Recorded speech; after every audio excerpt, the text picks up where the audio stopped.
Λοιπόν, είναι έτοιμο το βαρκάκι μας. Λοιπόν, για να τρέξουμε. Είναι ένα παλιό βαρκάκι 757 της NQD. Έχει πλάκα, αρκετά παλιό. Αριστερά δεξιά. Η τηλεκατεύθυνση είναι αυτή, αρκετά απλή. Μπρος, πίσω δεν υπάρχει, πηγαίνει μόνο μπροστά. Αριστερά, δεξιά. Για να δούμε λοιπόν τι ρόλο βαράει αυτό το βαρκάκι.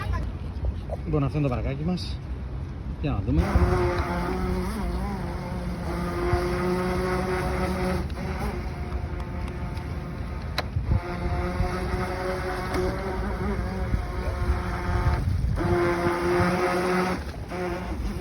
Ωραία φίλε, τι κάτσε λίγο.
Καταπληκτικό.